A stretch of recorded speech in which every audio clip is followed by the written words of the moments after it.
আমার সম্মানিত মা বোনেরা, আল্লাহ তাআলা আপনাদেরকে এত মর্যাদা দিয়েছেন যে ইসলাম সর্বপ্রথম গ্রহণ করেছেন কোনো পুরুষ না, একজন নারী। সর্বপ্রথম ইসলাম গ্রহণ করেছেন কে? একজন নারী। কি নাম তার? খাদিজা রাদিয়াল্লাহু তাআলা আনহা। আপনি দেখেন, দুনিয়াতে ইসলামের অগ্রযাত্রার জন্য পুরুষরা সব মৌলিক কাজগুলোতে নেতৃত্ব দিলেও সর্বপ্রথম ইসলাম গ্রহণ করার গৌরব কিন্তু আল্লাহ তাআলা কোনো পুরুষকে দেননি, একজন নারীকে দিয়েছেন।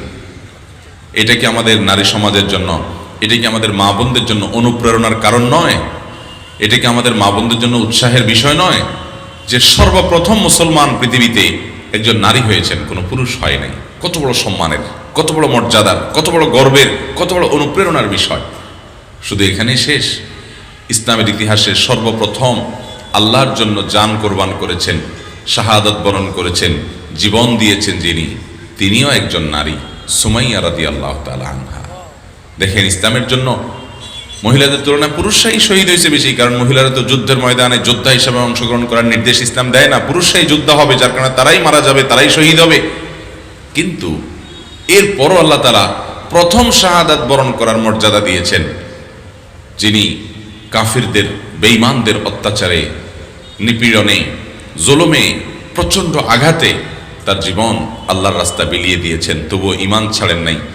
আত্মত্যাগের এই স্বাক্ষর রেখেছেন একজন নারী, সুমাইয়া রাদিয়াল্লাহু তাআলা আনহা। আমাদের প্রিয় নবী সাল্লাল্লাহু আলাইহি সাল্লাম বিদায় হজের ভাষণে তিনি তার সেই ঐতিহাসিক স্বর্ণাক্ষরে লেখা ভাষণে তিনি বলে গেছেন, ফাস্তাউসু বিন-নিসাኢ খায়রা, তোমরা মহিলাদের ব্যাপারে পুরুষরা আমাদের কাছ থেকে, আমার কাছ থেকে ওসিয়ত গ্রহণ করো, উপদেশ গ্রহণ করো। তাদের প্রতি সদাচরণ করবে, তাদের প্রতি জুলুম ব্যভিচার অত্যাচার করবে না, তাদের হক নষ্ট করবে না, তাদের স্নেহ এবং মমতা দিবে। বাবা হিসাবে মেয়ে সন্তানকে, স্বামী হিসাবে স্ত্রীকে, ভাই হিসাবে বোনকে বিনম্রতার সাথে, স্নেহের সাথে, আদর এবং ভালোবাসার সাথে তাদেরকে বড় করে তুলবে। তাদের ব্যাপারে আমার কাছ থেকে ওসিয়ত গ্রহণ করো। নারীদেরকে কত মর্যাদা ইসলাম দিয়েছে যে স্বয়ং নবী করিম সাল্লাল্লাহু আলাইহি সাল্লাম তার জীবনের শেষ গুরুত্বপূর্ণ সর্বোচ্চ ভাষণে, সবচেয়ে বড় সমাবেশে তিনি নারীদের কথাটাকে আলাদা করে বলে গেছেন, স্পেশাল করে বলে গেছেন। তাদের অধিকারের ব্যাপারে পুরুষ যেন সাবধান থাকে, পুরুষরা যেন সতর্ক থাকে, ওসিয়ত করে গেছেন রীতিমতো। কত বেশি গুরুত্ব দিয়েছেন নবী করিম সাল্লাল্লাহু আলাইহি সাল্লাম নারীদেরকে। আমাদের প্রিয় নবী সাল্লাল্লাহু আলাইহি সাল্লাম এসে নারীদের কি মর্যাদা দিয়েছেন?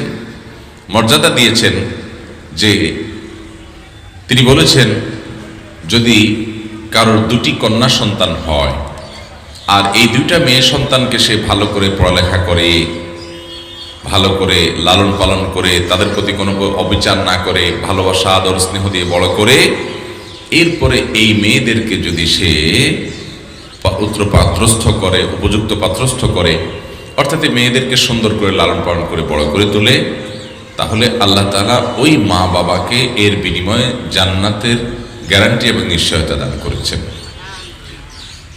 একজন নারী যার জন্ম হওয়ার পরেই তার প্রতি জুলুম শুরু করা হতো, তার জন্মটাকে অপরাধ মনে করা হতো, ইসলাম সেখানে নারীর জন্মের পর মা বাবা তাকে সুন্দর লালন পালন করার কারণে তাদের জান্নাতের ওয়াদা করেছে। এই জন্য আম্বিয়া আলাইহিস সালাম, যত নবী রাসূল পৃথিবীতে আসছেন, তাদের সম্পর্কে ইমাম মালিক রহমতুল্লাহ আলাইহি বলেছেন, আল আম্বিয়া ও আবুল বানাত, নবীরা বেশিরভাগ মেয়েদের বাপ। আল্লাহ তাআলা নারীদেরকে কত মর্যাদা দিয়েছেন। বেশিরভাগ নবীদেরকে আল্লাহ তাআলা কন্যা সন্তান দিয়েছেন। কন্যা সন্তান দেয়ার ইতিহাসই আমরা বেশি জানি। আপনি শুআয়ব আলাইহিস সালামের কথা জানবেন যে শুআয়ব আলাইহিস সালামকে আল্লাহ তাআলা দুইটা কন্যা সন্তান দিয়েছেন। আমাদের নবী করিম সাল্লাল্লাহু আলাইহি সাল্লামের কথা আমরা জানি, আল্লাহ তাআলা তাকে ছেলে সন্তান দিলেও তাদেরকে ছোটবেলায় নিয়ে গেছেন, কিন্তু কন্যা সন্তান, 4টা কন্যা সন্তানকে আল্লাহ তাআলা বড় করেছেন, জীবিত রেখেছেন, এবং তার ওয়াফাতের সময় পর্যন্ত ফাতিমা রাদিয়াল্লাহু তাআলা আনহা জীবিত ছিলেন। তাহলে মেয়েদেরকে আল্লাহ তাআলা কত শ্রেষ্ঠত্ব, কত মর্যাদা দিয়েছেন যে নবীদের ঘরে ছেলের তুলনায় মেয়েদের উপস্থিতি এবং তাদের জন্মের হার, তাদের সংখ্যা আমরা তুলনামূলকভাবে বেশি দেখতে পাই। এর মাধ্যমে কি মেয়েদের মর্যাদা ইসলাম যে অনেক বেশি দিয়েছে, আল্লাহ যে নারীদেরকে অনেক বেশি সম্মান দিয়েছে, সেটা বোঝা যায় না। আপনি যখন কোরআন খুলবেন দেখবেন, কোরআনে কারীমের মধ্যে দেখবেন সবচাইতে খুলে আলাদা করে নারীদের মাসআলাগুলোকে বিশেষভাবে বলা হয়েছে। জেনারেল মাসআলা যেগুলো, সেগুলো তো সবার জন্য সমান। রোজা রাখতে হবে সবার, নামাজ পড়তে হবে সবার, হজ করতে হবে সবার, যাকাত দিতে হবে সবার, যাদের সামর্থ্য আছে।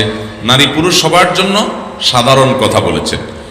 পুরুষের মাসআলা আলাদা আলাদা করে, পুরুষের অধিকার, পুরুষের প্রাপ্য, পুরুষের পাওনা, তারপরে পুরুষের বিশেষ বিশেষ মাসআলা, এরকম কোনো কিছু আলাদা করে কিন্তু কোরআনে বলা হয়নি।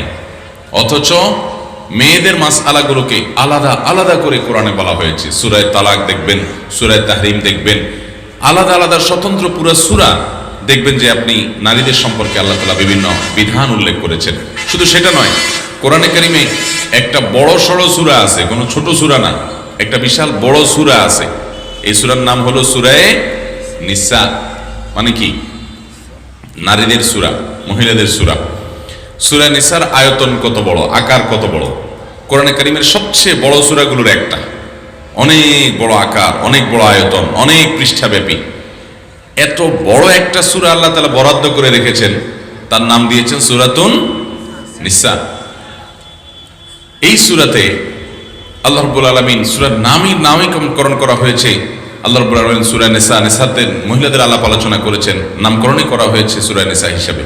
অথচ কোরআনে কোথাও সূরা রিজাল বা পুরুষদের সূরা বলে কোনো সূরা নাই।